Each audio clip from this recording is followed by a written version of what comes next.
மகா பரிசுத்தமுள்ள தேவனே, உம்முடைய வல்லமுள்ள நாமத்தில் ஜெபிக்கிறோம். உம்முடைய வார்த்தைகளை அனுப்பி நான் உங்களை குணமாக்கும் என்று சொன்ன வார்த்தையின்படி நீர் எங்களை பலப்படுத்தும், சுகப்படுத்தும், எங்களை வளர செய்யவும், அறிவுள்ளவர்களாக ஞானமுள்ளவர்களாக உம்முடைய ஊழியத்தை செய்ய பலசாலிகளாய் மாற்றுவது உம்முடைய வார்த்தை. அந்த வசனத்தை கேட்க நாங்கள் ஆயத்தமாய் இருக்கிறோம் ஆண்டவரே. இதை கேட்டு கவனித்துக் கொண்டிருக்க அத்தனை பிள்ளைகளையும் ஆசீர்வதி. இயேசு கிறிஸ்துவின் நாமத்தினாலே எங்களையும் ஆட்கொண்டு நடத்தும் என்று என்னை தாழ்த்தி ஜெபிக்கிறேன் நல்ல பிதாவே. அமர்ந்து கொண்டு நம் ஆண்டோடைய வசனத்தை சுருக்கமாக ஒரு சிறிய பகுதிகளை தியானித்து நாங்கள் ஜெபிக்க போகிறோம். ஆமென். ஆண்டோடைய சன்னிதானத்திலே நாங்கள் தேவனுடைய வார்த்தைக்கு நேராக நாங்கள் திருப்பிக் கொள்வோம். கர்த்தருடைய வசனத்தை 2 கொரிந்தியர் புஸ்தகம் 10வது அதிகாரம் நாங்கள் வாசிப்போம். 4வது வசனத்தை வாசிக்கும்படியாய் கேட்போம். எங்களுடைய போராயுதங்கள் மாமிசத்துக்கு ஏற்றவைகளாய் இராமல் அரண்களை நிர்மூலமாக்குவதற்கு தேவ பலமுள்ளவைகளாய் இருக்கிறது. ஆமென். இங்கே அப்போஸ்தலனாகிய பவுல் கொரிந்து சபைக்கு எழுதும் போது இங்கே ஒரு கருத்தான ஒரு ஆழமான ரகசியத்தை அந்த ஜனங்களுடைய இருதயத்திலே பதிய வைக்க விரும்புகிறார். காரணம், அந்த ஜனங்களுடைய இருதயத்திலே தவறான ஒரு சில பதிவுகளை மாமிச ரீதியாகவும் பல மனிதர்கள் நிமித்தமாகவும் சத்துருவும் சேர்ந்து அங்கே விதைத்திருக்கிறதை பார்க்கிறோம். அது எப்படி எனில், இந்த அப்போஸ்தலனாகிய பவுலை குறித்து இந்த ஜனங்களுக்கு மத்தியில் ஒரு தவறான பார்வையை அந்த ஜனங்கள் பார்க்கும்படி செய்திருக்கிறார். என்ன அந்த காரியம் என்று சொன்னால், அவர்களை மாமிச ரீதியாய் நடக்கிறவர்கள், இவர்களுடைய ஊழியங்கள் மாமிச ரீதியாய் இருக்கிறது, போதனைகள் மாமிச ரீதியாய் இருக்கிறது, அப்படி என்கிறதான ஒரு மனப்பான்மையின் தோற்றத்தை பலர் இருதயத்தில் பிசாசானம் விதைத்து வைத்திருக்கிறார். அதுதான் 2வது வசனத்தில் சொல்லுகிறார், எங்களை மாமிசத்தின்படி நடக்கிறவர்கள் என்று எண்ணுகிற சிலரை குறித்து. இப்ப இவ்வளவு பெரிய ஊழியத்தை செய்யற அப்போஸ்தலனாகிய பவுலே மாமிச ரீதியா நடக்கிறார்கள் சொல்லி சிலர் எண்ணுகிறார்கள். அதனால இந்த காலத்திலே அப்படி நடக்கிறது சகஜமான ஒரு காரியம் தான். ஒரு சிலருக்கு பிடிக்காட்டி, இவர் என்ன ஊழியம் செய்யறார், இவர் என்ன போதிக்கிறார், இவர் என்ன பேசுறாரு, இவரெல்லாம் சுயநலமா மாமிச ரீதியா தங்களுடைய சுயநலத்துக்காக பேசுறாரு, போதிக்கிறாரு அப்படின்னு பலர் பேசுறாங்க. அது அல்ல எங்களுடைய முக்கியம். ஆனால் அவர்களுக்கு புத்தி சொல்ல வேண்டியது முக்கியமான காரியம் இருக்கிறது. இப்படிப்பட்டவருடைய வலையிலே சிலர் விழுந்து கர்த்தருக்காக செயல்பட வேண்டியவர்களும் அங்கே மரணித்துக் கொண்டிருக்கிறார்கள். ஆவிக்குரிய வாழ்க்கையில மரணித்துக் கொண்டிருக்கிறார்கள். அதுதான் கவலைக்குரிய ஒரு காரியம்.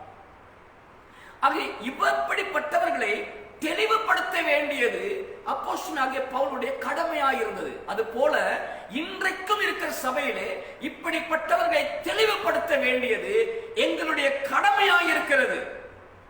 நாங்கள் மாமிசத்துக்கு ஏற்றவை நடக்கிறோம் என்று சொல்லி சிலர் எண்ணுகிறார்கள். அப்படி அல்ல என்பதை அவர்களுக்கு தெளிவுபடுத்த வேண்டும் என்பதை நாம் இங்கே அப்போஸ்தலனாகிய பவுல் சொல்லுகிறதை கவனித்து பார்த்து, அப்படி தெளிவுபடுத்தப்படுகிற மனுஷனுடைய வாழ்க்கையிலே தேவன் என்ன செய்ய விரும்புகிறார்? நீங்கள் தெளிவடைந்தால் உங்களை வைத்து தேவன் பலத்த காரியம் செய்வார். அதை நீங்கள் புரிந்து கொள்ள வேண்டும். ஆகவே அவர் சொல்லுகிறார் என்னென்று சொல்றது 2வது வசனத்தை பாருங்கள். எங்களை மாமிசத்தின்படி நடக்கிறவர்கள் என்று எண்ணுகிற சிலரை குறித்து நான் கண்டிப்பா இருக்க வேண்டும் என்று நினைத்திருக்கிற தைரியத்தோடே, அப்படிப்பட்டவர்களுக்கு நான் கண்டிப்போடு இருக்க வேண்டும் சொல்லி தைரியமாயிருக்கிறேன் அப்படின்னு பவுல் சொல்றார்.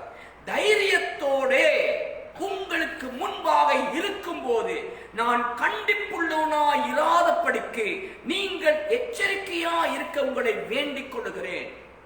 அப்ப நான் ஒரு நாள் உங்களை சந்திக்கும் போது இப்படிப்பட்ட இந்த சிலரை மாமிச ரீதியா நாங்க நடக்கணும் அப்படின்னு சொல்லி எண்ணுகிற சிலரை குறித்து நான் கண்டிப்பா இருக்கணுங்கிறதை நான் நினைத்து தைரியம் கொண்டு இருக்கிறேன் அப்படின்னு சொல்லிட்டு, உங்களுக்கு முன்பாக நான் ஒரு நாள் நிற்கும் போது நான் கண்டிப்புள்ளவனாய் இராதபடிக்கு நீங்கள் எச்சரிக்கையா இருக்க வேண்டும், எச்சரிக்கையா இருக்க உங்களை வேண்டிக் கொள்கிறேன். அப்படி ஒரு நாள் உங்களை சந்திக்கிற நேரத்துல நான் இப்படி நீங்க மாமிச ரீதியா நடக்கிற ஆள், தப்பான ஆலோசனை மன ரீதியான கட்டுகள் இருக்கிற நீங்க, நான் ஒரு நாள் உங்களை சந்திக்கும் போது நான் உங்க முன் கண்டிப்புள்ளவனாய் கண்டிப்புள்ளவனாய் இராதபடிக்கு நீங்க தெளிவடையுங்க அப்படின்னு பவுல் புத்தி சொல்றேன்.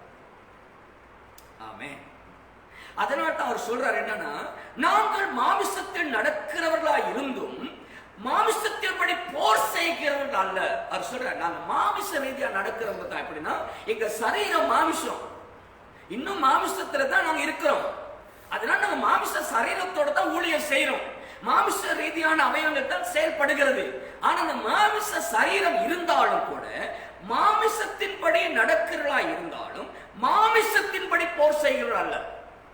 மனுஷனுக்கு ஏற்றதா கத்தி எடுத்துக்கிட்டு கம்பு எடுத்துக்கிட்டு இந்த உலக ரீதியா பேசுற தூசணம் பேசி கெட்ட பேச்சு பேசி ஒருத்தன் தவறு ஒரு காரியங்கள் பேசணும் அதுக்கு விரோதமா பேசி அப்படியான மாமிச ரீதியா நடக்கிறவர்கள் அல்ல, அப்படி போர் செய்வர்கள் அல்ல.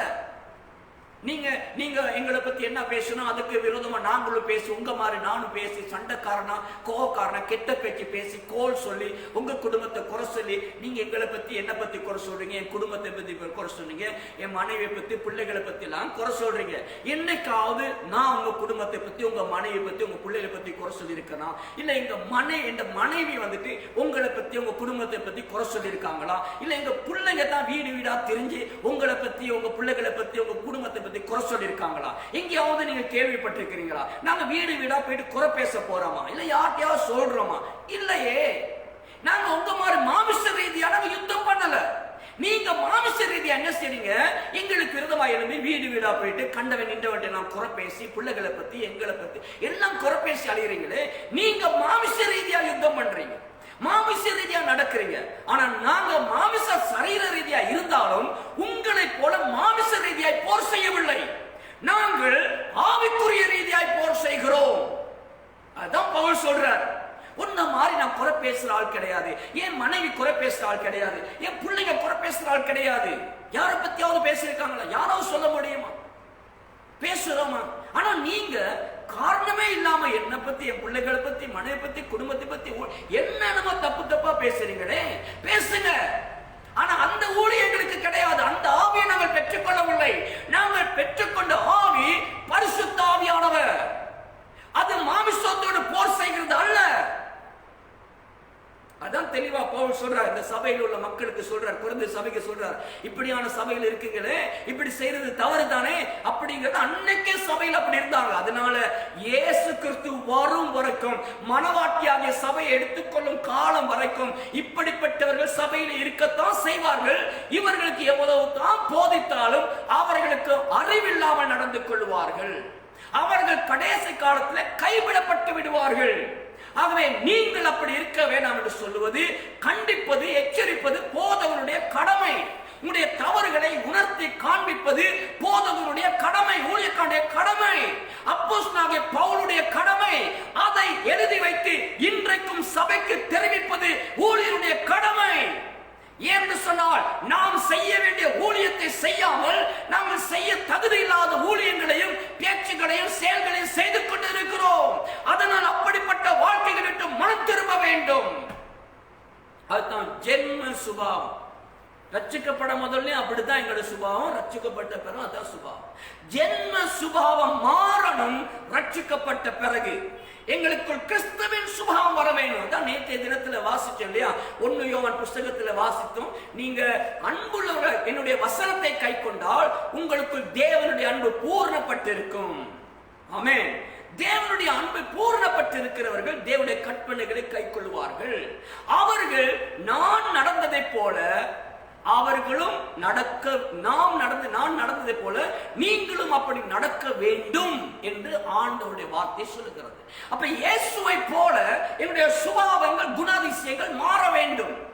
ஆகவே இயேசு கிறிஸ்துவானவர் யாரை பற்றியாவது எங்கேயாவது குறை பேசியிருக்கிறாரா? இல்ல ஆவியானவர் குறை பேசியிருக்கிறாரா? ஆவியானவர் குற்றப்படுத்தி இருக்கிறாரா? இல்ல கண்டித்து உணர்த்தி இருக்கிறார். பாவத்தை கண்டித்து உணர்த்துவது ஆவியுடைய கடமை. அது ஊழியத்தில் ஒரு பகுதி.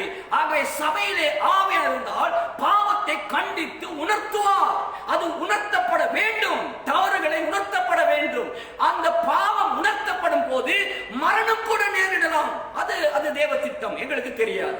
ஏனென்று சொன்னால் பேதுரு பேதுரு இருக்கும்போது அனனியா சப்பீராள் என்கிற 2 பேர் தேவனோடு ரகசியமாய் பொருத்தனை பண்ணுகிறார்கள். எங்களுடைய நிலத்தை விட்டு ஆண்டவரை இந்த ஊழியத்துக்கு நாங்கள் கொடுத்து விடுவோம். நிலத்தை விட்டார்கள்.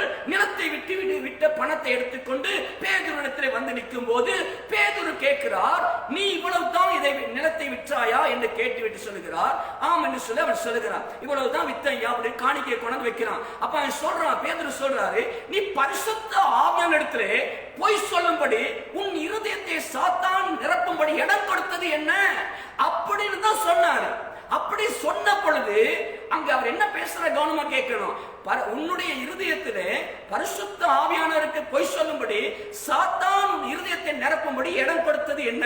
இப்ப இவனுக்கு பேதுரு வந்துட்டு எங்கேயோ இருக்கிறாரு, சரியா? இவன் வித்தது எவ்வளவு, நிலத்தை வித்தது எவ்வளவு, இவன் என்ன செஞ்சுட்டு வந்தான், ஒழிச்சிட்டு வந்தானா, எடுத்துட்டு வந்தானா ஒண்ணுமே தெரியாது. ஆனா நீங்க எங்க இருந்து என்ன செஞ்சாலும் ஆவியானவர் பார்த்துக்கிட்டு இருக்கிறாரு. ஊழியக்காரன் மூலியமாக ஆவியானவர் நீங்க எதிர்பார்க்காத நேரத்திலே உங்களோடு பேசுவார். பேசும்போது நீங்க செய்த எல்லா ரகசியங்களும் வெளியரங்கமாய் பேசப்படும். அந்த நேரத்தில் உங்கள் இருதயம் உணர்த்தப்படும். ஒன்று, நீங்கள் மனம் திரும்ப வேண்டும். இல்லை என்று சொன்னால் உங்கள் ஆத்துமா செத்துவிடும் அல்லது சரீரமும் செத்துவிட வாய்ப்பு இருக்கிறது. அதுக்கு நல்ல அடையாளம் தான் அனனியா சப்பீராள் இடத்திலே அந்த சொன்ன உடனே அதே இடத்திலே அவன் அப்படியே விழுந்து செத்து போனான். அவனுக்கு எந்த வியாதியும் கிடையாது, எந்த நோய் கிடையாது. இப்ப மாதிரி கொரோனா எல்லாம் கிடையாது. இப்ப கொரோனா தான் அந்த இடத்துல விழுந்து ஒத்து சாகுறாங்க, தெரியுமா? அன்னைக்கு கொரோனா ஒண்ணு கிடையாது. கர்த்தருடைய சன்னிதானத்திலே பரிசுத்த ஆவியானுக்கு முன்பதாக பொய் சொன்ன ஒரு காரியம், அவன் விழுந்து செத்தான். புதிய ஏற்பாட்டில் நடந்த ஒரு சம்பவம் அது, பழைய ஏற்பாட்டு சம்பவம் அல்ல. இது சபைக்கு முன்மாதிரி. அப்போஸ்தலனாகிய பேதுரு சபை ஸ்தாபகராக தேவன் ஏற்படுத்தின மனுஷன். முதலாவது சபை, ஆவிக்குரிய சபையை கட்டினது பேதுரு வைத்து. அந்த தலை சபை போதனைக்கு முன்பதாக பொய் சொன்ன அவன் வாழ்க்கை செத்து விழுந்தது. பரிசுத்த ஆவியுடைய வல்லமை. இன்னைக்கு நிறைய பேர் பயம் இல்லாம பொய் பேசுறாங்க. சரீரம் சாகல, உயிரோட தான் இருக்காங்க. ஆனா அவன் ஆத்துமா செத்து தான் கிடக்குது. ஆத்துமாவிலே உணர்வு இல்லாம இருக்கிறான். அந்நிய பாஷை பேசலாம், அந்நிய பாஷை பேசலாம் தானே.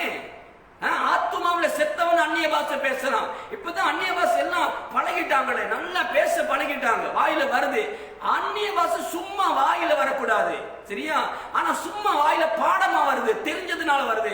ஆவியான பேசும்போது அந்நிய பாஷை பேசினாலும் உன் இருதயத்தின் உணர்வு பூர்வமாய் வர வேண்டும். உள்ளத்தின் ஆழத்திலிருந்து ஆவியுடைய பிரசனம் உன்னை ஆட்கொண்டு பேசும்போதுதான் அந்த பேசுகிற ஆவியானுடைய பிரசனம் தான் பரலோகத்துக்கு போகவே தவிர சும்மா எல்லாத்துக்கும் தெரியறதுக்கு எனக்கு அந்நிய பாஷை தெரியும் பேசுற எந்த ஜெபமும் பரலோகம் போகாது. அதை புரிந்து கொள்ள வேண்டும். எங்களுக்கு முடியும், அசைய குழுங்க பிறல கீழே ஆட குதிக்கலாம் முடியும். ஆனால் அது அல்ல. என் உள்ளத்தின் ஆழத்தில் இருந்து என் ஆவி, ஆத்துமா, சரீரம், என் உணர்வுகள் எல்லாம் சேர்ந்து என் ஆவியின் பிரசனத்தை உணர்ந்து ஆவியான கொடுக்கிற வார்த்தை நாவினை புறப்படும் போதுதான் பரலோகத்துக்கு போய் எட்டும். அதான் அந்நிய பாஷை பேசும்போது அப்பதான் பக்தி வைராக்கியம் உண்டாகும். அப்பதான் நாம் விடுதலை ஆகும். அப்பதான் சுகமாகும், சந்தோஷம், சமாதானம் எல்லாம் உள்ளத்தை நிரப்பிருக்கிறது உணர முடியும். இன்னைக்கு எல்லாம் பொய்ய பேசிட்டு, அட்டுழியம் பண்ணிட்டு, கெட்டதை பேசிட்டு, தப்பு பண்ணிட்டு, எல்லாம் தூசணெல்லாம் பேசிட்டு, குறை பேசிட்டு, குற்றப்படுத்திட்டு, ஏளனப்படுத்திட்டு எல்லாம் செஞ்சுட்டு வந்து ஓ அல்லேலூயா அந்நிய பாஷை பேசணும் உடனே பரலோகம் கேட்டு இவரை நிரப்பிடணுமா? ஜாக்கிரதையா இருக்க வேணும். அனனியா சப்பீராள் அவன் விழுந்த சாவுறான்.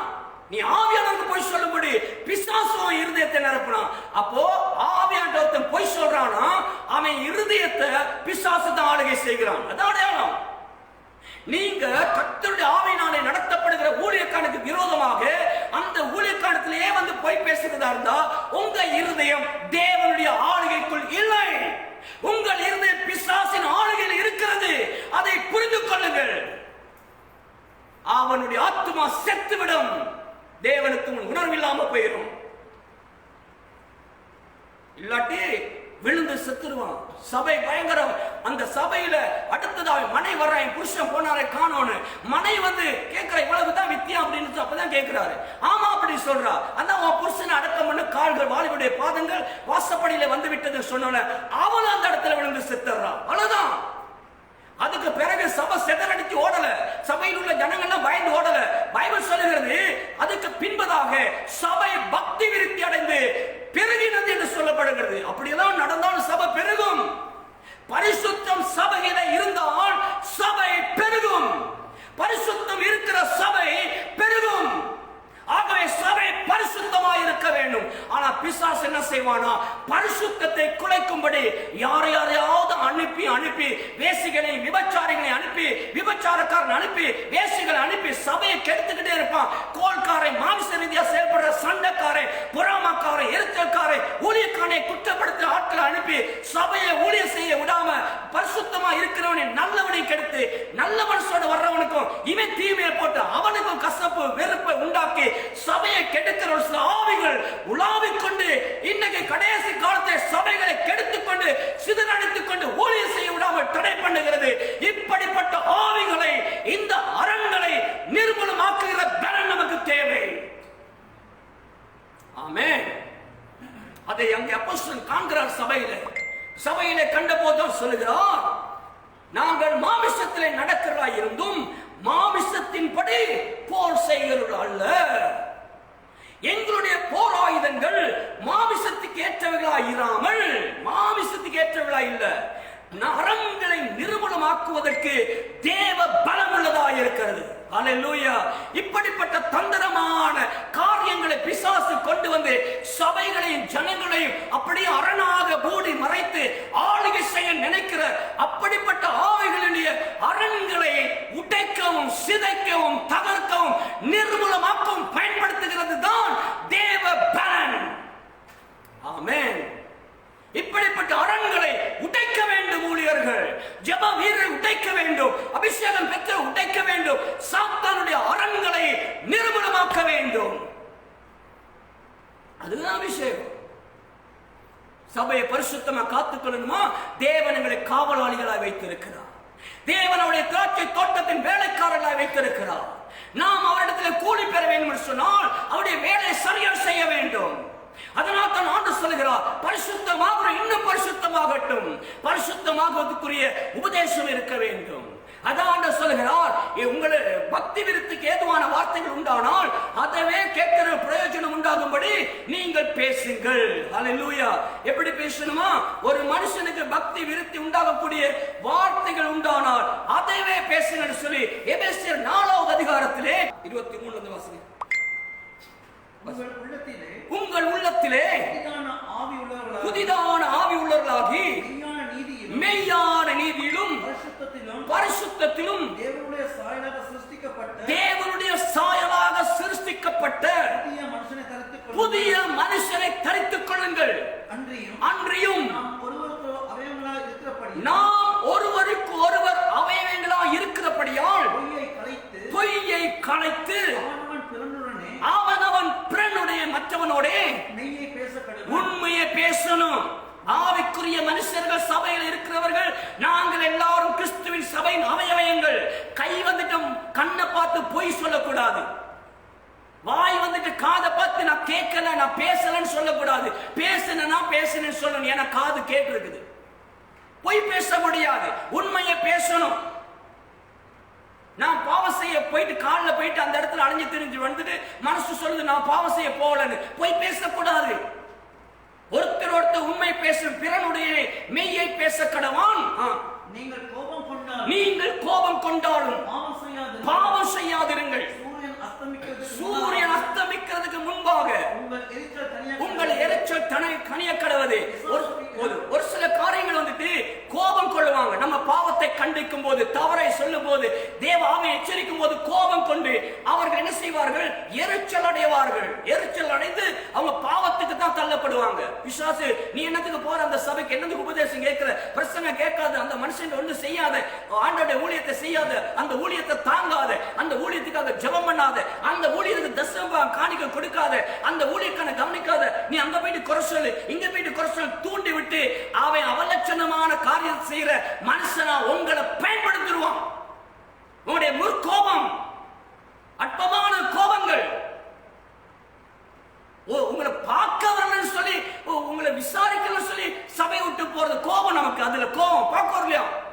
இவர் எஜமானன், இவர் ராஜாதி ராஜா, அவரை நான் பார்க்க வரலையா, அதனால அவர் சபை விட்டு போயிருவாராம். ஒன்ன புரிஞ்சுக்கிறங்க, உங்களை பார்க்கிறதுக்கு தேவன் இருக்கிறார், உங்களுக்காக ஜெபிக்கிறதுக்கு என்ன வச்சிருக்கிறார். நீங்க உங்களை கண்ணில் பார்க்காட்டியும் நேரா வந்து பார்க்காட்டி நாங்க ஜெபிக்கிறோம். அதை பரிசுத்த ஆவியானவர் தேவன் அறிவான். புரிந்து கொள்ளுங்க. எங்களுக்கு வாய்ப்பு கிடைக்கும் போது நாங்கள் வந்து பார்க்கிறோம், ஊழியர்கள் அனுப்புகிறோம், விசாரிக்கிறோம். அதனால கோபம் கொண்டு நீங்க ஊழியக்காரனை பத்தி குறை பேசி குற்றப்படுத்திக் கொள்ள தெரியாதுங்க. அது பிசாசுடைய தந்திரம். அப்படி சொல்றவங்களோட பேச்சையும் கேட்காதீங்க. மத்தவங்க கொஞ்சம் தெளிவா இருங்க. அவங்க சுயநலத்துக்காக அப்படி பேசுறாங்க, அவங்களோட சேர்ந்து நீங்களையும் கெட்டு போறீங்க. அவர் சொல்ற என்னன்னா, பிசாசுக்கு இடம் கொடாதிருங்க. அந்த மாதிரி ரூபத்துல பிசாசு வரும், இடம் கொடுக்காதீங்க. அந்த ஆவிகளுக்கு இடம் கொடுக்காதீங்க. பிசாசுக்கு இடம் கொடாதிருங்கள். திருடுகிறவன் இனி திருடாமலும் குறைச்சல் உள்ளவனுக்கு கொடுக்கத்தக்கதாக தனக்குண்டாயிருக்கும்படி தன் கைகளினால் நலமான வேலை செய்து பிரயாசப்பட கடவான். திருடனோட சேராத, திருட்டுத்தனத்தை வச்சுக்காத, கள்ளத்தனம் வைக்காத, கள்ள வியாபாரம், கள்ள பேச்சு, கள்ள தொழில், கள்ள வியாபாரம் போகாத. நேர்மையா வேலை செய். குறைச்சல் கொடுக்கும்படி திருடியெல்லாம் கொடுக்காத. இல்லையா கர்த்தர் பார், அவர் கொடுப்பார். அடுத்தது, கெட்ட வார்த்தை ஒன்றும் உங்கள் வாயிலிருந்து புறப்பட வேண்டாம். கெட்ட வார்த்தை, அழுகி போன, நாற்றம் அடிக்கிற, அவலட்சணமான, தேவனுக்கு பிரியமில்லாத கெட்ட வார்த்தை ஒன்றும் உங்கள் வாயிலிருந்து புறப்பட வேண்டாம். பேசாதீங்க. யாரை பத்தி குறை பேசாதீங்க. கெட்ட பேச்சு பேசாதீங்க. எனக்கு நிறைய பேருக்கு தெரியும், கெட்ட பேச்சுனா தூசணம் மட்டும் இல்ல. தூசணம் மட்டும் கிடையாது கெட்ட பேச்சு. மத்தவனை பத்தி குறை பேசுறது கெட்ட பேச்சு தான். மத்தவனுக்கு கோல் முட்டுறது குறை பேச்சு தான். மத்தவனுக்கு எரிச்சல் உண்டாக கெட்ட பேச்சு தான். கெட்ட பேச்சு ஒன்றும் உங்கள் வாயிலிருந்து புறப்படலாகாது. பேசாதீங்க கெட்ட பேச்சு. யாரை பத்தி பேசாதீங்க. என்னத்துக்கு உங்களுக்கு? அதுக்கா தேவன் அழைச்சார், அதுக்கா அபிஷேகம், அதுக்கா வல்லமை. நாங்கள் மாமிசத்தோடு போர் செய்கிறோம் அல்ல. எங்களை மேம்படுத்திக் கொள்ள மற்றவனை குறை பேசி மேலே வர நினைக்கிறது தவறு. அது எங்களுக்கு அவசியம் இல்லை. அதனால்தான் நாங்கள் கர்த்தருடைய ஊழியத்தை செய்கிற நாங்கள் விசுவாசிகளை எவ்வளவோ பேசுகிறார்கள், என்னென்னமோ பேசுறாங்க, எங்க காதுக்கு வழங்கு. நீங்க 10 பேருக்கு சொல்லும் போது அது ஒருத்தனாவது எங்களுக்கு வந்து சொல்லுவான். நீங்க புரிஞ்சுக்கிறீங்க. ஒருத்தன் சரி உண்மையுள்ளவனா இருப்பான், கர்த்தர் எங்களை கேட்க பண்ணுவார். அப்ப எங்களுக்கு வேதனையா இருக்கு, இப்படி பேசுறாங்களே, நாங்க எங்கேயாவது போயிட்டு பேச போறோமா, இல்ல சிஸ்டர் பேச போறாங்களா, பிள்ளைங்க பேச போறாங்களா? யாருமே நாங்க வீடு வீடா கூட போறது இல்லையே. எங்கேயாவது போற பார்த்திருக்கீங்களா? யாரை பத்தி குறை பேச கேட்டிருக்கீங்களா? எங்கேயாவது சொல்ல முடியுமா உங்களுக்கு? இல்லையே. அப்படி இல்லாதிருந்தும் நீங்கள் எங்களை பற்றி பேசுகிறதை கேட்கும் போது எங்களுக்கு வருத்தமா இருக்கிறது. நாங்கள் தேவனிடத்தில் முறையிடுகிறோம், ஆண்டவரே இப்படி செய்யாதவர்களை சொல்லுகிறார்கள் என்கிற வருத்தம் இருக்கிறது. ஏன் உங்களுக்கு? யோசித்து பாருங்கள். இதே உங்களுக்கும், உங்கள் பிள்ளைகளுக்கும், உங்கள் மனைவிக்கும், உங்களுக்கும் யாராவது சொன்னால் நீங்கள் பொறுத்துக் கொண்டு இருப்பீர்களா? சகித்துக் கொள்வீர்களா? தாங்கிக் கொள்வீர்களா? அப்ப நீங்க கெட்ட பேச்சு பேச மாட்டீங்களா? சண்டைக்கு போக மாட்டீங்களா? கேட்க போக மாட்டீங்களா? ஏன் இப்படி செய்றீங்கன்னு? ஆனால் நீங்கள் கேட்பீர்கள், நாங்கள் இதுவரை கேட்டதில்லை. ஏன் தெரியுமா? தேவன் கேட்கட்டும் என்று ஒப்புக் கொடுத்து விட்டு இருக்கிறோம். அவ்வளவுதான். இதை புரிந்து கொள்ளுங்கள். சபை ஒழுக்கம் உள்ளதா இருக்க வேண்டும். மனவாட்டியாகிய சபை எடுத்துக்கொள்ள தேவன் வரப்போகிறார். ஒழுக்கம் உள்ளவனை தான் தேவன் பயன்படுத்துவார். அதை புரிந்து கொள்ளுங்கள். ஒழுக்கம் இல்லாதவன் பிசாசுக்கு இடம் கொடுத்து கெட்ட பேச்சை பேசுவான். அவன் இருதயம் எப்ப பார்த்தாலும் கெட்ட பேச்சை பேசுகிறதா தான், சுயநலமாய் மாமிச எண்ணங்களோடு இருப்பாங்க. ஆகவே கெட்ட வார்த்தை ஒன்றும் உங்கள் வாயிலிருந்து புறப்பட வேண்டாம். அப்ப என்னத்தான் புறப்படணும் நீங்க கேட்கலாம். அடுத்த பகுதியா, பக்தி விருத்திக்கு ஏதுவான, பரிசுத்தத்துக்கு, நீதிக்கு, உண்மைக்கு, தியாகத்துக்கு, அர்ப்பணிப்புக்கு, பொறுமைக்கு, அன்புக்கு ஏதுவான, பக்தி விருத்திக்கான ஏதுவான நல்ல வார்த்தை உண்டானால் அதையே உங்களுக்கு நீங்க பேசுறத கேட்கிறவர்களுக்கு பிரயோஜனம் உண்டாகும்படி பேசுங்கள். ஆமென். மற்றவர்கள் உங்க பேச்சை கேட்கும் போது அவனுக்கு ஒரு பிரயோஜனம் இருக்கிறதுக்காக பேசுங்க. அவன் அதனால அவனோட பக்தி விருத்தி அடையணும். ஜெபிக்காதவன் கூட ஜெபிக்கணும், சபைக்கு வராதவன் கூட வரணும். இப்ப நம்ம பேசுற கெட்ட பேச்சினால சபைக்கு வர்றவனும் வராம போயிடறான். ஒரு சில பாவங்களை கண்டிக்கத்தான் வேணும்.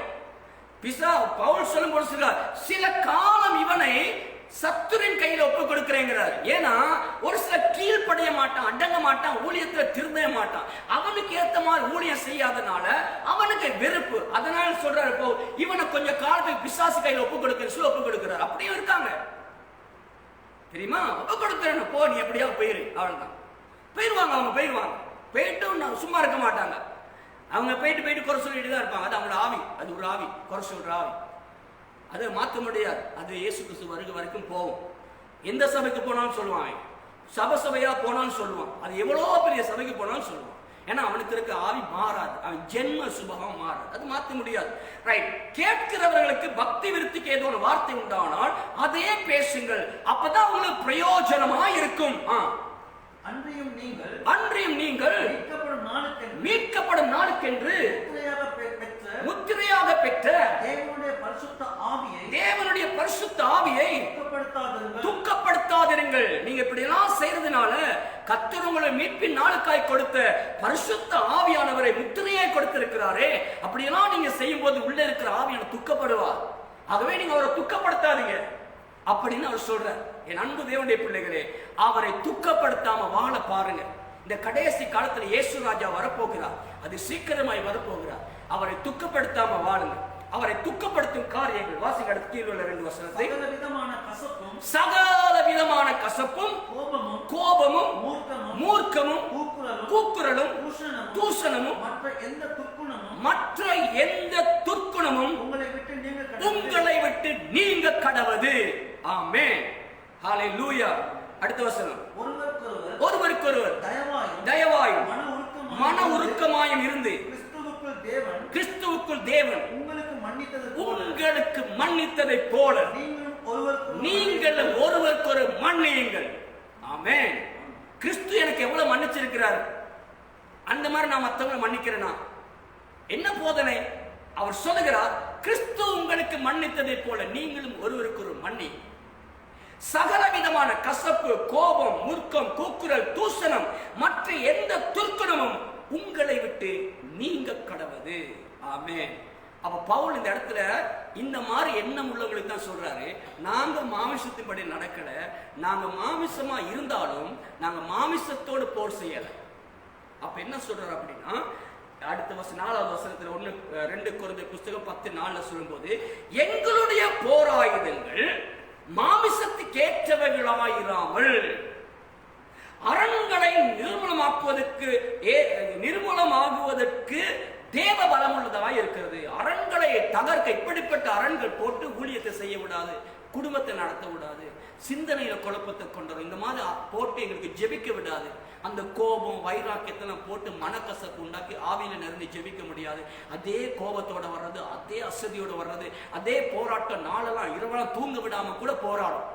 இதெல்லாம் பிசாசு எங்களை தேவனை விட்டு தூர பண்ணுவதற்கும் ஆவியான துக்கப்படுத்துவதற்கும் பிசாசை கொண்டு வருகிற பொல்லாத அரண்கள்.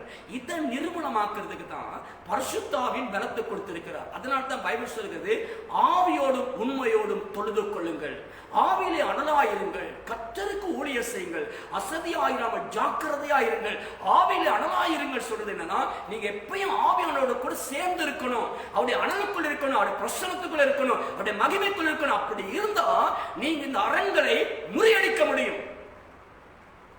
அதான் முக்கியமான காரியம். 5வது வசனத்தை பாருங்க, இன்னும் கொஞ்சம் தெளிவா இருக்கு, வாசிங்க. அவைகளால் நாங்கள் தர்க்கங்களையும்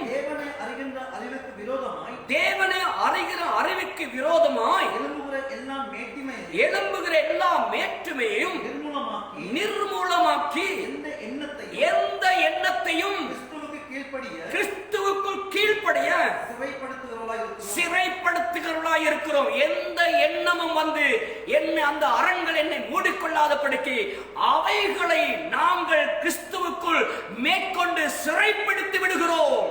அல்லேலூயா. யாருடைய பேச்சும், யாருடைய செய்கையும், யாருடைய தூசிப்பும், யாருடைய எந்த காரியமும் எங்களை கிறிஸ்துவின் அன்பை விட்டு பிரிக்காதென்று நாங்கள் நிச்சயத்திலிருந்து ஊழியம் செய்கிறோம். அதனால தான் இன்னைக்கு வரைக்கும் இவ்வளவு தூரத்துக்கு கர்த்தர் எங்களை கொண்டாந்து இருக்கிறார். ஆமென். புரிந்து கொள்ளவே. அப்ப எதுக்காக தேவன் பலன் கொடுக்கிறார் தெரியுமா? என்ன பிசாசின் அரண் தெரியுமா? பாருங்க, தேவனை அறிகிற அறிவுக்கு விரோதமாய், ஆண்டோட அவருடைய பிரசன்னத்துக்குள்ள, ஆண்டவரை அறிகிற அறிவுக்கு, தேவ பிரசன்னத்திலே, வல்லமைக்கு, அபிஷேகத்துல நாங்க நிரம்பி வழியணும், அவரையே நாங்க நினைச்சுட்டு இருக்கணும், அவரையே நாங்க பிரசன்னத்தில் இருக்கணும் சொல்லுகிற அந்த அறிவிலே நாங்கள் எழும்பாத படிக்கு, அந்த எழும்புகிற எல்லா விதமான மேற்றுமையும், அதுக்கு விரோதமா எழும்புகிற எல்லா விதமான எண்ணத்தையும் பாருங்க நிர்மூலமாக்கி, எந்த எண்ணத்தை கிறிஸ்துவுக்குள் கீழ்ப்படிய சிறைப்படுத்தலா இருக்கிறோம். அது வரட்டும், என்னன்னா பாவச்சியா இருக்கட்டும், உலக ஆசைகளா இருக்கட்டும், பொருளாசையா இருக்கட்டும், மனுஷ தூசிக்கட்டும், மனுஷ ஏளனப்படுத்தட்டும், என்னெல்லாம் பண்ணட்டும், அடிக்கட்டும், ஒத்தைக்கட்டும், யார் என்னெல்லாம் செய்யட்டும். அண்மையில பார்த்து இவ்வளவு பிரச்சனை நடக்குது இந்தியாவில், இவ்வளோ பிரச்சனை, செத்து விழுந்துட்டு இருக்கிறான்.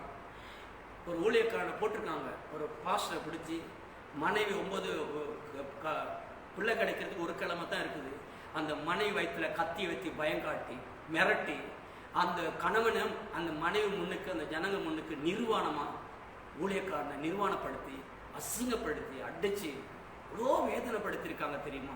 இவ்வளோ நாடு அழியுது, அறிவு கட்டவனுங்க, நாடு அழியுது, ஜனம் செத்து விழுது, இன்னும் ஊழியக்கான விரோதமாக எழுப்பிட்டு இருக்கான் பாரு, அவ்வளோ பயங்கரம். ஆனால் அவங்க வந்துட்டு இயேசுக்காக அந்த அவமானத்தை சகித்து கொண்டார்கள், பொறுத்து கொண்டார்கள். நிச்சயமா நான் அவங்களுக்காக நாங்கள் ஜெபிக்கிறோம். ஆண்டவரே, அந்த ஊழியக்காரர்கள் உமக்காக அவமானப்பட்டிருக்காங்க, நீங்க அவங்களை மகிமைப்படுத்துங்க ஆண்டவரே. இவ்வளோ வேதனை இருந்து யோசிச்சு பாருங்க, இவ்வளோ அவமானம். ஒரு சபை போதகர் ஜனங்களுக்கு மத்தியில, தம் மனைவிக்கு மத்தியில அநேகர் பலவந்தமா வஸ்திரத்தை கழற்ற நேரம் இந்த மனுஷனுக்கு ஒண்ணுமே செய்ய முடியலையே. ஆண்டவர் மௌனமா இருந்தார். என் பிள்ளைகள் சகித்துக் கொள்வாங்களான்னு பார்த்தார். ஆனால் அவங்க சாட்சி கொடுக்கிறாங்க, ஆண்டவருக்காக நாங்க சகித்துக் கொள்வோம். இதான் உண்மையான ஒரு அன்பு. அவமானப்படுத்துறாங்க.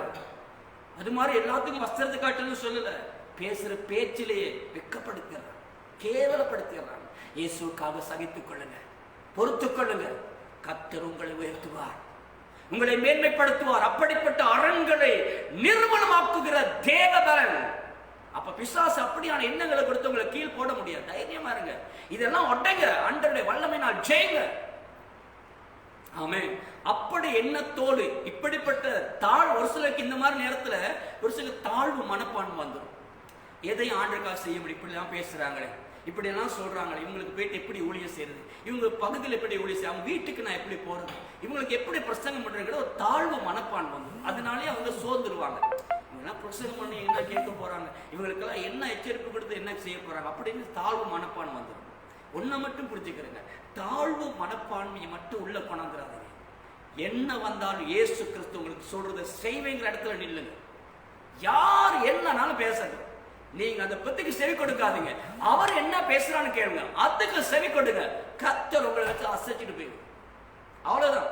அப்படி ஒரு மனுஷன் தாழ்வு மனப்பான்மையில அகப்பட்டுக்கிட்டு கிடக்கும் போது கர்த்தர் அவனை என்ன சொல்றான்னு சொல்லி நான் உங்களுக்கு காண்பிக்கிறேன். வாசித்து பாருங்க. நியாயாதிபதிகள் புஸ்தகத்திலே 6வது அதிகாரத்தை கொஞ்சம் திருப்பிக் கொள்வோம். 6வது அதிகாரத்தை திருப்பிக் கொள்ளும் போது இந்த பொல்லாத இந்த இஸ்ரவேல் ஜனங்கள் கர்த்தருடைய பார்வைக்கு பொல்லாப்பானதை செய்ததுனால கர்த்தர் என்ன செஞ்சார்னா 7 வருஷம் ஆண்டவர் மீதியாவின் கையிலே ஒப்பு கொடுத்துட்டார், விசாரிக்க ஒப்பு கொடுத்துட்டார். ஒரு சில பாவம் செஞ்சா தேவனே அடிக்க மாட்டார், எதிராளி கையில் ஒப்பு கொடுத்துட்டு அவர் சும்மா இருப்பார். அட்டே நீ அவனை என்னன்னாலும் பண்ணிக்க, அப்படி உயிரை மட்டும் எடுக்கிறதுக்கும் அனுமதி இல்லை, மற்றது என்னன்னாலும் பண்ணணும் ஒப்பு கொடுத்துருவார். ஏன்னா அவன் செய்யற பொல்லாப்பு ஆண்டுக்கு தான் பொல்லாப்பு செஞ்சோன்னு ஆண்டு கொஞ்சம் அவனை திருத்துறதுக்காக ஒப்பு கொடுப்பார். அப்ப மீதியான கையில 7 வருஷம் ஒப்பு கொடுத்த பிறகு இவங்க என்ன பண்றாங்க அப்படின்னா, நீங்க அதுல பாத்தீங்கன்னு சொன்னா இந்த மீதியானியருக்கு முன்பதாக இஸ்ரவேலர் பயந்து ஒளிந்து கொள்ளும்படியாக 2வது வசனத்துல நிமித்தம் தங்கள் மலைகளிலும் கெபிகளிலும் குகைகளிலும் 6 ஸ்தலங்களையும் அடைக்கலமாய் கொண்டிருந்தாங்க. அவங்களுக்கு விருந்தமா எழும்புறதுனால இவங்க இஸ்ரவேலர் பயந்து ஓடுறாங்க. எங்கேயாவது ஒளியறதுக்கு இடம் இருக்கா, கெபி இருக்குதா, அங்க இருக்காங்க ஒளிஞ்சுக்கிறாங்க. எனக்கு அருமையான தேவனுடைய பிள்ளையே, ஒளிந்து கொண்டு இருக்கும் போது இவர்கள் அவங்களுக்கு சாப்பாடு தேவை, தானியம் கிடைக்கிற வாய்ப்பு. அவங்க வந்துட்டு போன பிறகு திடீர்னு வருவாங்க, அவங்க வாடுற இஸ்ரவேலருக்கு வருவாங்க. திடீர்னு அந்த மீதியான இவங்களுக்கு உண்டான ஆடு மாடு ஒட்டகம்லாம் தூக்கிட்டு போயிடுவாங்க. சரியா? வசனம் சொல்லுது அவங்க விதைச்சதெல்லாம் அறுத்துக்கிட்டு போயிடுவாங்க அப்படின்னு சொல்லி 3வது 4வது வசனம் சொல்லுகிறது. அவங்க ஆடு மாடு கழுது ஒண்ணுமே வைக்க மாட்டாங்களாம். ஒண்ணுமே. அவர்கள் எதிரே பாளையம் இறங்கி காசாவின் எல்லை மட்டும் நிலத்தின் விளைச்சல்களை கெடுத்து இஸ்ரவேலே ஆகாரத்திலாகிலும் ஆடு மாடுகள் கழுதையாகிலும் வைக்காதே போவார்கள். எல்லாம் பண்ணிட்டு போயிடும், ஒண்ணுமே கிடையாது. இப்படி அடிமையா இருக்காங்க, அவங்க பயந்து ஓடுறாங்க.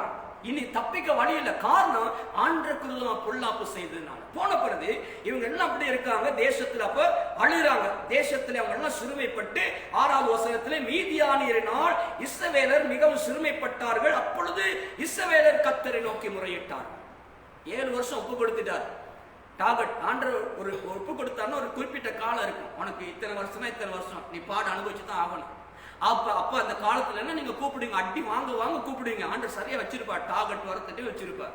7 வருஷம் சிறுமைப்படுத்தப்பட்டார்கள். இவங்க விதைப்பாங்க, விளைஞ்சி வர்ற நேரம் அறுவடை அவன் கொண்டு போயிடுவான். ஆடு மாடு வளர்ப்பாங்க, சரியா காலத்துல இப்படின்னு போயிடுவான். ஒட்டகம் கழுதை எல்லாத்தையும் கொண்டு போயிடுவான், எல்லாத்தையும் இப்படின்னு போயிடுவான். இப்படியே வாழ்ந்து வாழ்ந்து எத்தனை வருஷம். இன்னைக்கு உங்களுக்கு ஒரு சில வாழ்க்கையில இவ்வளோ சம்பாதிக்கிறேன் சேர்க்கிறீங்க, ஒரு சில நேரம் அப்படியே எல்லாம் இல்லாம போயிடும். ஏன் இந்த வாழ்க்கை நம்ம ஆராய்ச்சி பார்க்கணும். முதல்ல என்னன்னா, நான் தேவனுக்கு என்ன சரி பொல்லாப்பு செய்யறேனா, தப்பு இருக்குதா அப்படின்னு ஆராய்ச்சி பார்க்கணும். அங்கத்தான் நான் சரிப்படுத்தணுமே தவிர நான் முயற்சி பண்ணிக்கிட்டே இருக்க முடியாது. சரியா? யோனாவை கரை சேர்க்கறதுக்கு 4 மீன்கள் உள்ள முயற்சி எடுத்தாங்க. உள்ள சரக்கெல்லாம் கீழே போட்டு கப்பலை வேகமா ஓட்ட பார்த்தாங்க. வேகமா கப்பலை கொண்டு போனாலும் கடல் மும்முரமாய் கொந்தளித்தது. தேவன் நியமித்தது திருந்தாட்டி பிரச்சனை மும்முரமாகும். நம்ம இல்ல எங்க முயற்சி எங்க பலத்துல எங்க திறமையில ஓடுவோம் அப்படின்னு நினைச்சீங்கன்னா பிரச்சனை பெருசாகும். கொஞ்சமா இருக்க நேரமே கர்த்தர் உணர்த்தும் போது மனம் திரும்பிடுங்க. இல்ல நாங்க தப்பிச்சு போயிரும் அப்படின்னு போனீங்கன்னா பிரச்சனை தேவன் மும்முரமா கொண்டு வந்துருவாரு. அப்புறம் பிளட் ஆயிருவீங்க. இஸ்ரவேலர்கள் இப்ப 7 வருஷம் பிளட் ஆயிட்டாங்க, முடிஞ்சு எல்லாம் சிறுமைப்பட்டாங்க. அப்ப ஆண்டவரை நோக்கி இப்பதான் கூப்பிடுறாங்க, ஆண்டவரே கூப்பிடுறாங்க. அப்ப கர்த்தர் ஒரு தீர்க்கதரிசியை அவர்களுக்கு அனுப்பினார் அப்படின்னு 8வது வசனத்துல பார்க்கணும். ஆண்டவர் ஒரு தீர்க்கதரிசி அனுப்பி என்ன சொல்ற, ஐயோ இத்தனை வருஷம் நீங்க பாடுபட்டீங்களே, இவ்வளவு உடமையெல்லாம் கொண்டு போயிட்டாங்களே, இவ்வளவு வேதனைப்பட்டிருக்கீங்களே, நான் உங்களை தேற்றுறேன், ஆறுதல் படுத்துறேன், கண்ணீர் துடைக்கிறேன் அப்படி சொன்னாரா?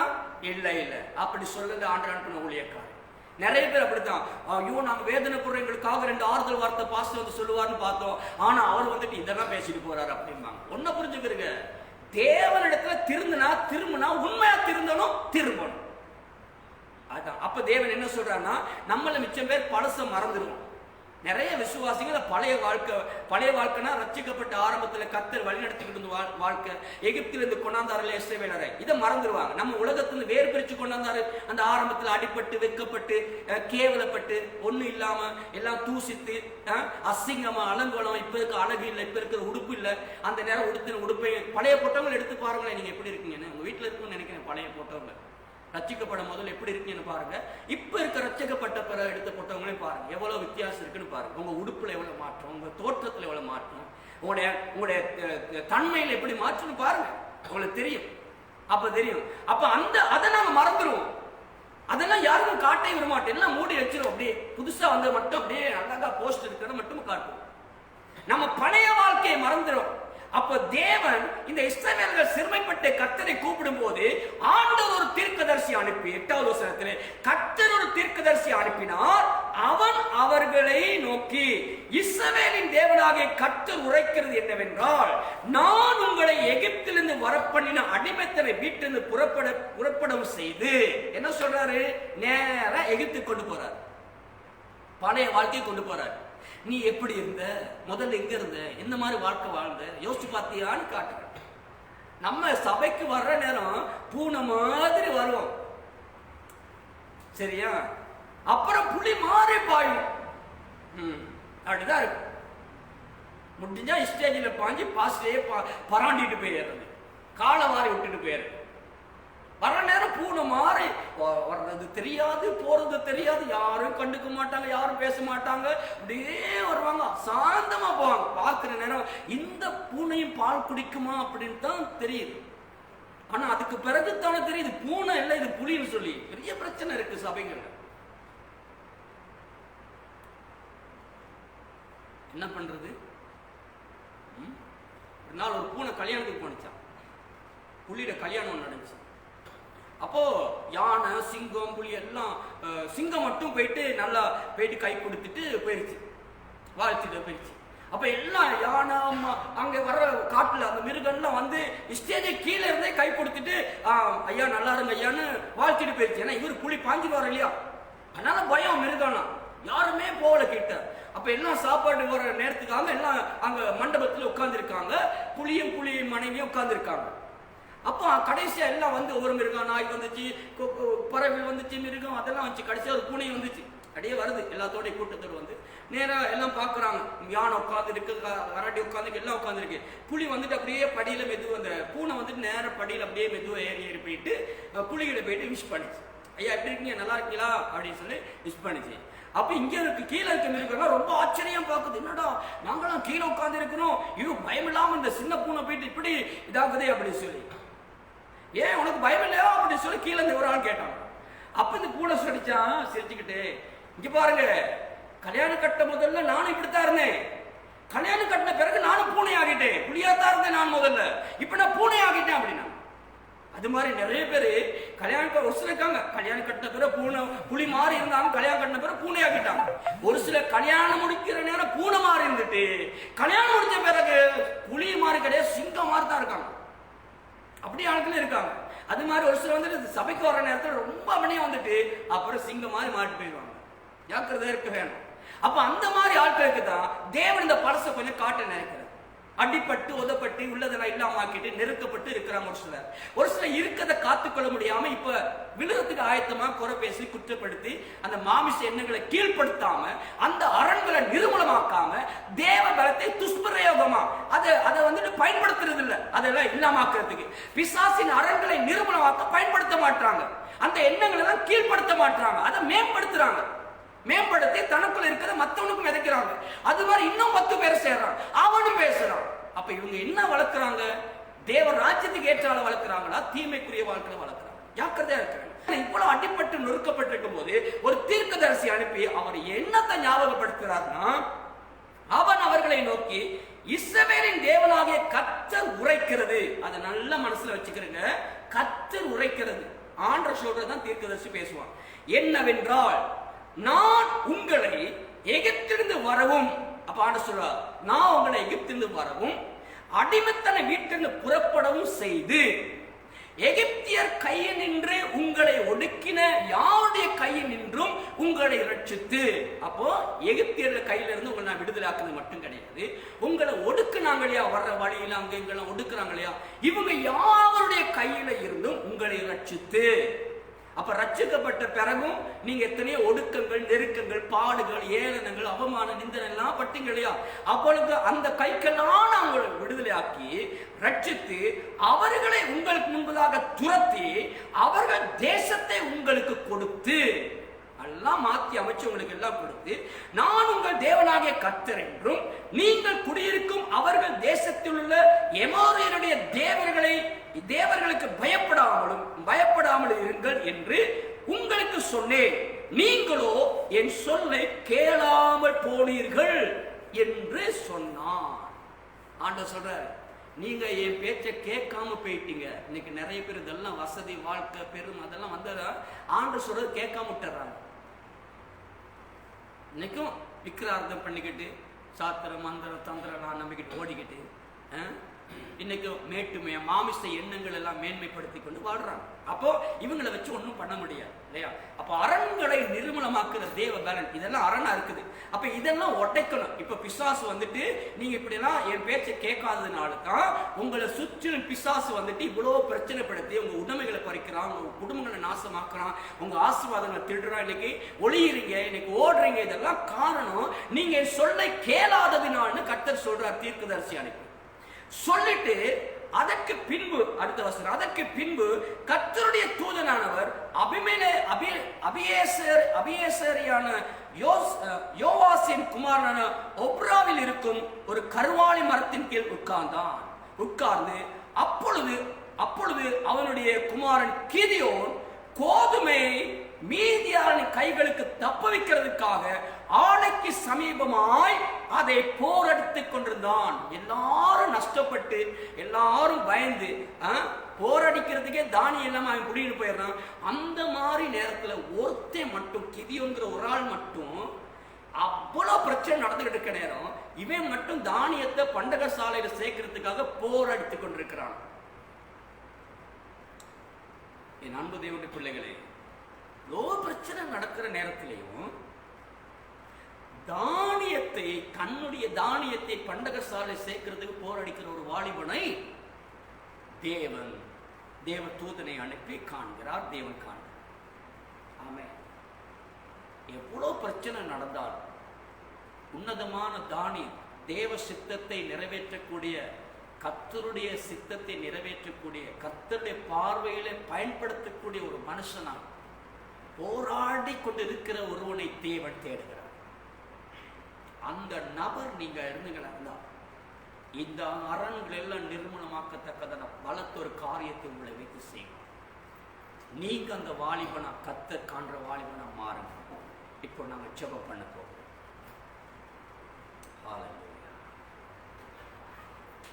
நீ பார்த்து கொண்டிருக்கிற தேவ பிள்ளை, நீ எந்த நாட்டில் இருந்தாலும் மாமிச எண்ணங்களுக்கு, மாமிச சிந்தனைகளுக்கு இடம் கொடுத்து சிறைப்பட்டு போகாது. கர்த்தர் கொடுத்த அபிஷேகத்தின் பலனான தேவனுடைய சொல்லை கேட்டு ஆவியுடைய வழிநடத்துக்கு இடம் கொடுத்து அரண்களை நிர்மூலமாக்குங்க.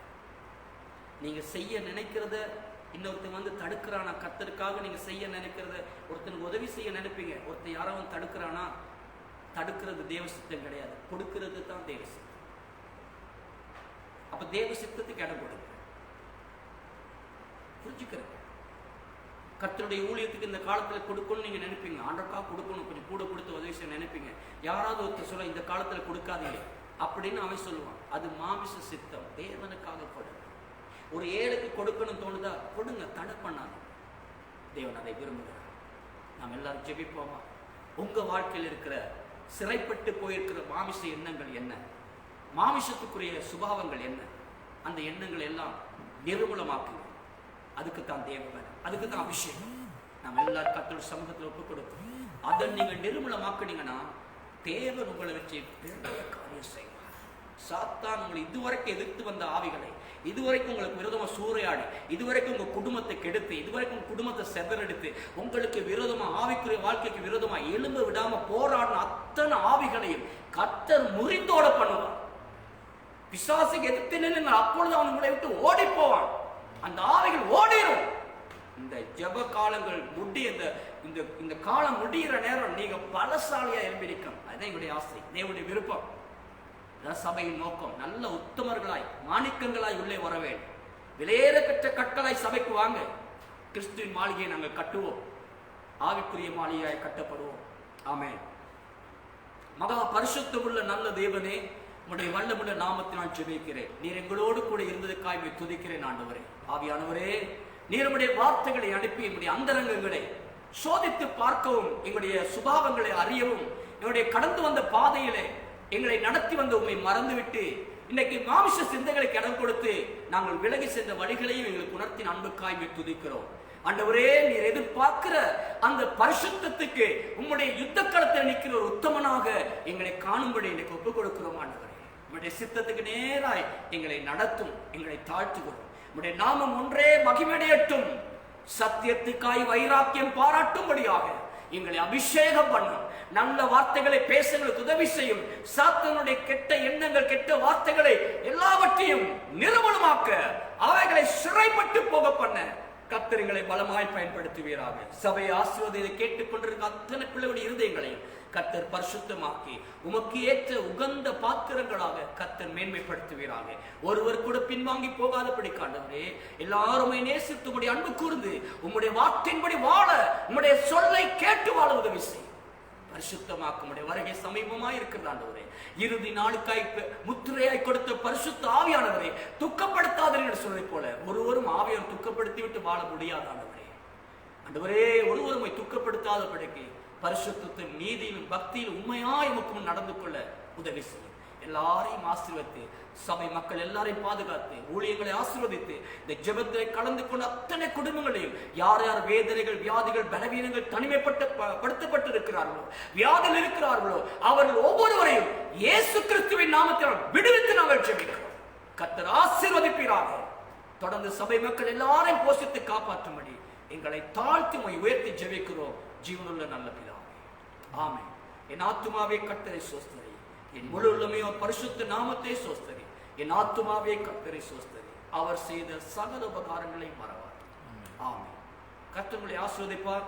தொடர்ந்து உங்களுக்கு தெரிந்தவர்களுக்கு இந்த செய்திகளை அனுப்புங்கள், ஃபேஸ்புக்கில் சொல்லுங்கள், அவர்களுக்கு பார்க்க சொல்லுங்கள்.